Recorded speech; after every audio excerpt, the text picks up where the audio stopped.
Welcome to टेक्सप्लिट और आज हम सीखने वाले हैं HTML क्योंकि एआई के ज़माने में HTML तो बहुत ही नीचे हो गई है बट आज हम उतनी ये HTML सीखेंगे जितना हमको ज़रूरी है। फालतू फालतू HTML नहीं सीखेंगे, मेन HTML देखेंगे। स्टार्ट करते हैं सबसे पहले काइली जेनर से। Sorry I mean doc type HTML। ये होता है HTML का वर्जन डिक्लेयर करने के लिए कि ये कौन सी वर्जन है। तो HTML5 पे डॉक टाइप HTML लिखते हैं। फिर उसके बाद ये होता है HTML, मतलब अपन कंपाइलर को बता रहे रहते हैं कि हम HTML यहाँ पे यूज़ कर रहे हैं। उसके बाद ये हेड पार्ट होता है। हेड पार्ट बोले तो यहाँ पे जो भी अपन लिखते हैं वो आउटपुट पे शो नहीं होता है बट कहीं ना कहीं रिलेट होता है HTML। के बाद होती है बॉडी। ये बॉडी के अंदर जो भी रहता है वो आउटपुट पे शो होता है। अब इसके बाद जैसे H1 है। H1 जो रहता है वो हेडिंग के लिए रहता है और सबसे बड़ी हेडिंग रहती है। हेडिंग 6 टाइप्स की रहती है, H1, H2, H3, H4, H5, H6। ये 6 टाइप्स की हेडिंग रहती है। H1 सबसे बड़ी होती है, H6 सबसे छोटी होती है। उसके बाद होता है ये P, मतलब पैराग्राफ। ये बेसिकली पैराग्राफ लिखने के काम आता है। इसको ट्राई करते हैं एक बार। तो यहाँ पे देखो, जैसा मैंने बताया था कि ये कुछ भी आपको आउटपुट पे नहीं दिखेगा। जब आपको बॉडी के अंदर की चीज दिखेगी, जैसे H1 एंड P। अगर इसको H2 भी कर देंगे हम लोग तो ये थोड़ा सा अगर मैं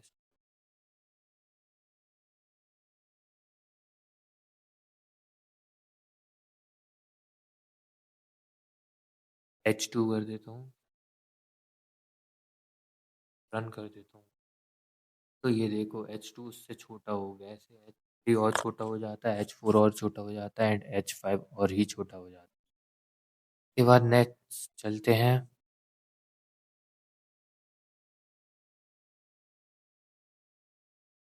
इंट्रोडक्शन की तरफ। तो HTML क्या है? Hyper text markup language.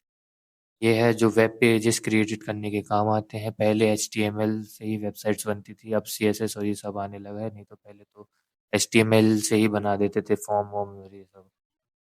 अब जैसे ये आ गया BR, ये होता है ब्रेक, यानी यहाँ पे लाइन ब्रेक करने के काम आता है। जैसे H1 का अपन को ओपनिंग टैग भी लगाना पड़ता है एंड क्लोजिंग टैग भी लगाना पड़ता है, पर BR का कोई भी क्लोजिंग टैग नहीं होता है। ये सिर्फ लाइन ब्रेक करने के काम आता है। जैसे यहाँ पे आप जो गैप देखोगे वो BR की वजह से ही हुआ है। यहाँ पे HTMLs के सारे वर्जन है, तो ये वर्जन्स को छोड़ते हैं, अपन आगे बढ़ते हैं। मेन HTML में फोकस करेंगे कि HTML क्या है, क्या यूज है ये सब में। अब इसके एडिटर क्या है? नोटपैड, VS कोड, ये सब इसके एडिटर हैं। अपन इन सब में लिख सकते हैं और बहुत सारे ऑनलाइन एडिटर भी है। तो इससे आगे बढ़ते हैं, अभी बेसिक्स पे आते हैं। HTML बेसिक्स से मेन चीज कवर करेंगे।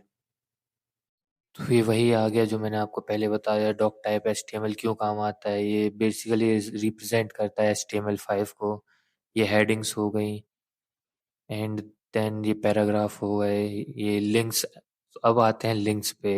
HTML लिंक्स क्या होता है? अपन को किसी भी टेक्स्ट पे अगर लिंक डालना हो तो ये यूज करते हैं। जैसे ट्राई करते हैं, तो यहाँ पे लिखा है AHREF इक्वल टू, और ये लिंक दी है, दिस इज अ लिंक, और इस पे अपन टैप करेंगे तो ये लिंक खुल जाएगी। अब A मतलब होता है एंकर टैग, जो कि इसके लिए यूज होता है। एंड HREF मतलब हाइपर टेक्स्ट रेफरेंसेस। ये होता है जिससे अपन बेसिकली लिंक डालते हैं जो अपन को ओपन करनी रहती है। और सेम होता है इमेज के लिए। जैसे हमें कहीं लिंक यूज करना है तो AHREF यूज करते हैं, वैसे ही कहीं पे इमेज यूज करना है तो इमेज SRC करते हैं। इमेज SRC मतलब होता है सोर्स। ऑल्ट मतलब अगर कभी इमेज लोड होने में फेल हो जाती है तो उसकी जगह w3schools.com लिख कर आ जाता है, इसलिए ऑल्ट भी यूज होता है। ऑल्ट मतलब ऑल्टरनेटिव। विथ मतलब आप समझते ही होंगे, हाइट मतलब भी आप समझते ही होंगे। नेक्स्ट, जैसे ये इमेज आ गई, अगर ये इमेज नहीं आएगी तो ये टेक्स्ट आ जाएगा ऑल्ट की जगह, इसलिए ऑल्ट यूज होता है।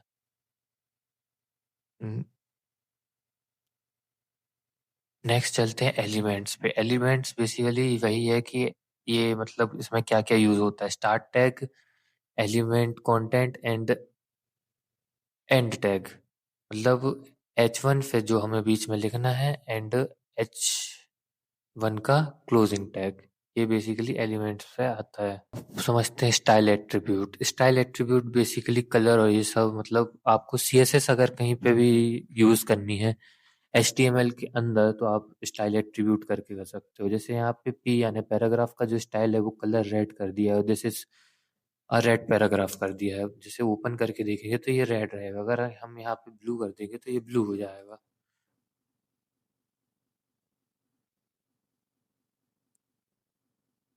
तो अब इसको रन करेंगे तो ये ब्लू हो जाएगा, ये ब्लू हो गया। ऐसे कलर चेंज कर सकते हैं और बहुत सारे स्टाइल्स रहते हैं। अभी अपन HTML में फोकस करते हैं। फिर होता है HTML में ही डलता है lang en, मतलब उसको अपन कंपाइलर को बता रहे रहते हैं कि हम इंग्लिश यूज कर रहे हैं और कोई लैंग्वेज में और कुछ भी यूज करते हैं। फिर हेडिंग्स तो मैंने बता ही दी थी। H1 सबसे बड़ा होता है, H2 उससे छोटा, 3 उससे छोटा, 4 उससे छोटा, 5 उससे छोटा, 6 सबसे छोटा। ये बेसिकली हेडिंग्स है। ये लिखा है ऐसा, लेकिन आपको जब आप आउटपुट देखोगे तो कुछ ऐसा दिखेगा। फिर उसके बाद HTML पैराग्राफ से पैराग्राफ बेसिकली वही है P। स्टाइल्स में भी वही है जो मैंने आपको बताया, स्टाइल यूज होता है। बहुत सारे स्टाइल्स अपन कलर बॉर्डर सब चेंज कर सकते हैं, फॉन्ट चेंज कर सकते हैं, वो स्टाइल में होता है। अब आते हैं फॉर्मेटिंग पे। टेक्स्ट फॉर्मेटिंग क्या होता है? जैसे this is bold, this is italic, this is subscript and superscript, ये कैसे करते हैं?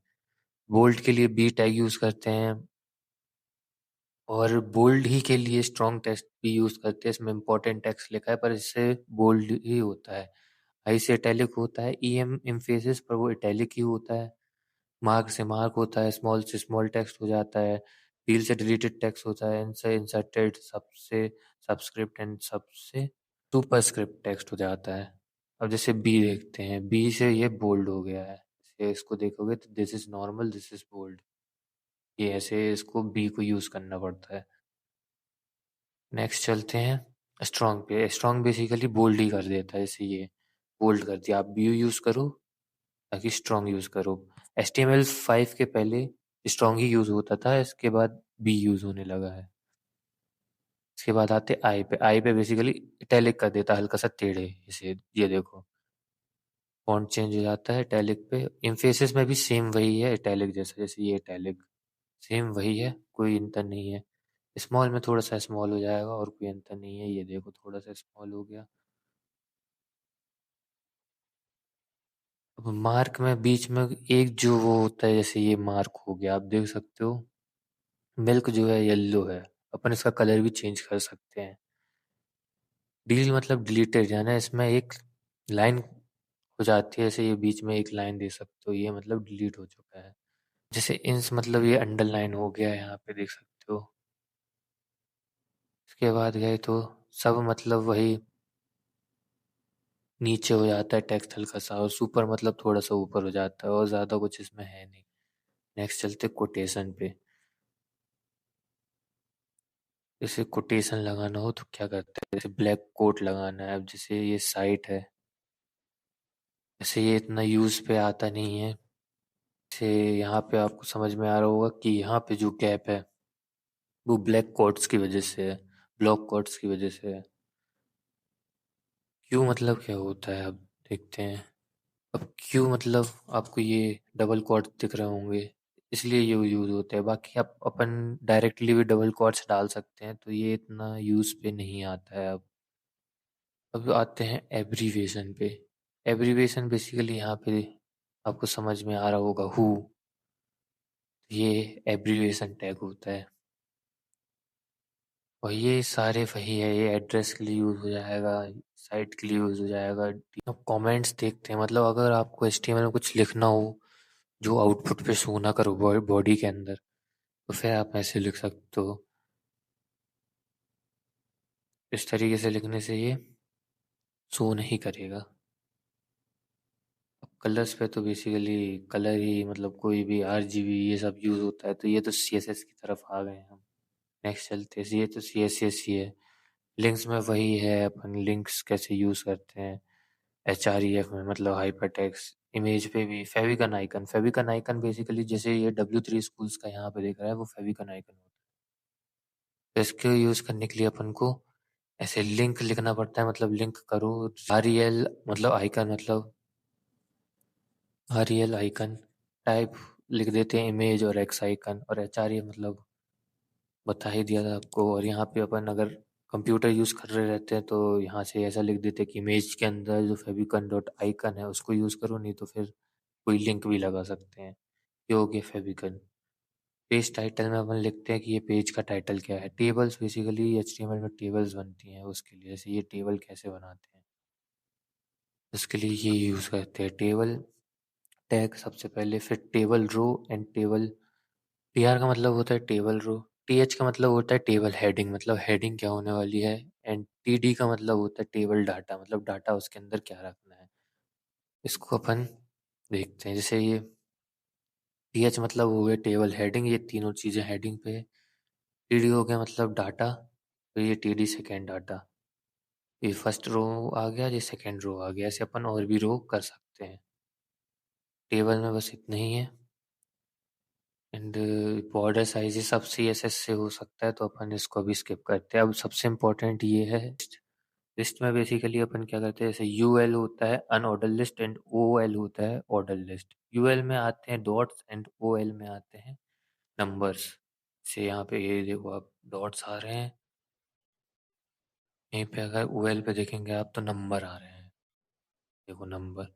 अपन इसको कितना भी इंक्रीज कर सकते हैं, इसके अंदर लिंक्स भी लगा सकते हैं, इसके अंदर इमेजेस भी लगा सकते हैं, लिंक्स में बहुत सारे कस्टमाइजेशन कर सकते हैं।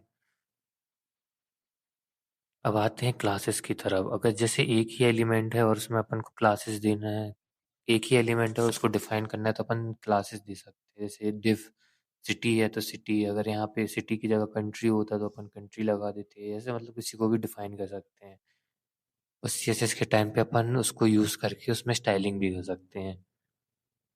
तो ये तो CSS की तरफ चला गया है, बाकी ऐसा कुछ है नहीं। जैसे अभी आप देखोगे यहाँ लंदन पेरिस CSS लगी है इस पे, लेकिन अगर मैं किसी पे हटा दूंगा तो CSS हट जाएगी। तो ये CSS हट गई, लंदन से CSS हट गई। तो बेसिकली यही क्लास का यूज है। आईडी भी सेम होता है, बट आईडी एक चीज की एक ही होती है। जैसे क्लासेस अपन मल्टीपल दे सकते हैं, पर आईडी अपन एक चीज में एक ही दे सकते हैं। जैसे इसमें माई हेडर है, सेकेंड में अपन माई हेडर नहीं दे सकते, कोई भी टैग हो।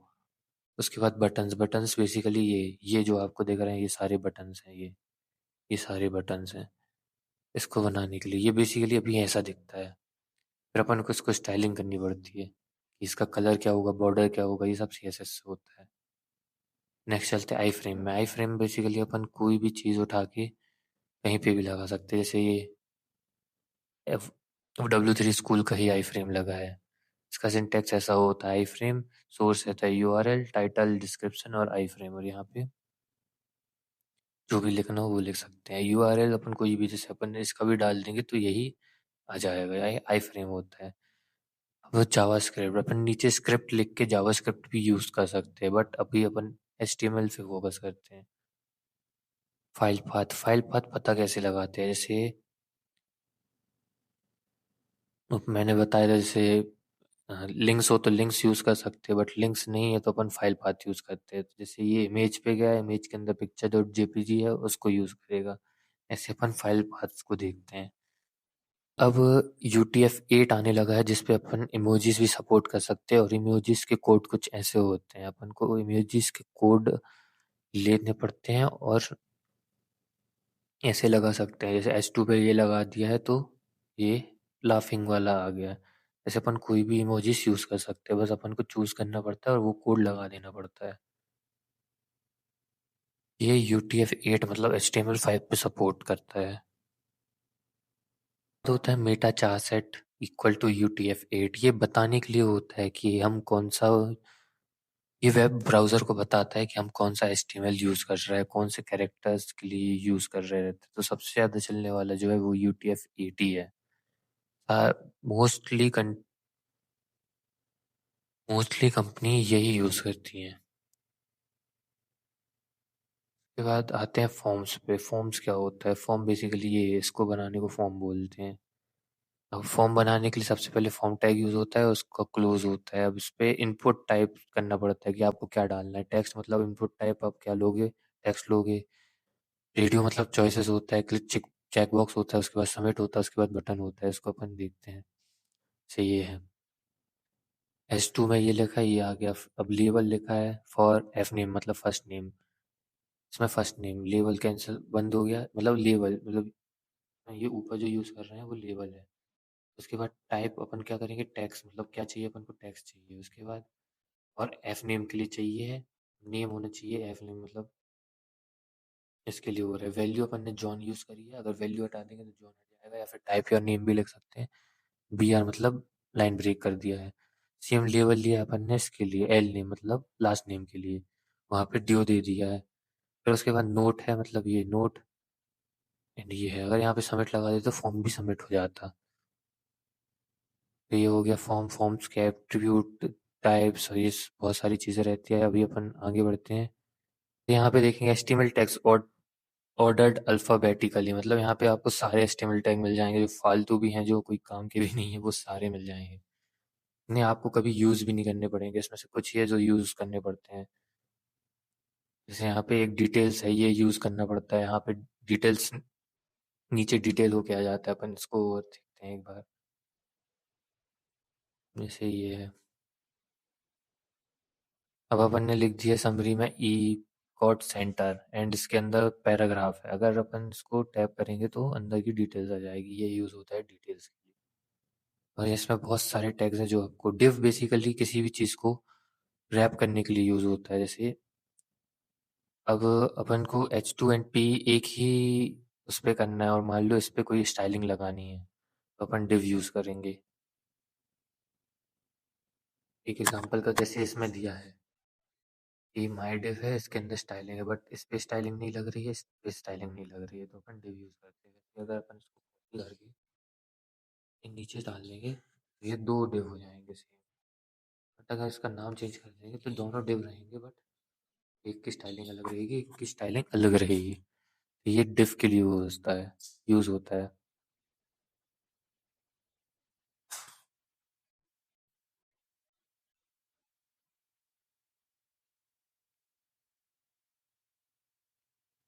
एंड कुछ सिमेंटिक टैग्स रहते हैं जो सिर्फ HTML5 पे सपोर्ट करते हैं।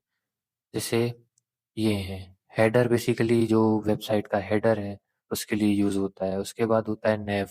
नेव आप ये जो देख रहे हैं ये पूरा नेव बार है, इसके लिए यूज़ होता है। देन उसके बाद होता है सेक्शन। सेक्शन आपको समझ में आ ही रहा होगा कि इस साइट पे यूज़ होता है, आर्टिकल इस साइट पे यूज़ होता है, एसाइड इस साइट यूज़ होता है। अब लेकिन ऐसा भी होता है कि अपन एसाइड को इस तरफ भी यूज़ कर सकते हैं, सेक्शन और आर्टिकल को इस तरफ भी यूज़ कर सकते हैं। एंड लास्ट में जो होता है वो फुटर होता है। जैसे इसका फुटर लास्ट में होगा, ये W3 स्कूल का फुटर है। तो ये सिमेंटिक्स टैग है। इतनी HTML बहुत है, मतलब आप अगर इतना सीख गए हो तो मतलब इससे ज़्यादा आपको सीखने की ज़रूरत ही नहीं है। और जो भी है वो एक्स्ट्रा पे है। मतलब HTML पे ज़्यादा टाइम वेस्ट करना AI के ज़माने पे सही नहीं है। तो इतना भी आप करोगे तो बहुत सही रहेगा। तो मिलते हैं नेक्स्ट वीडियो पे।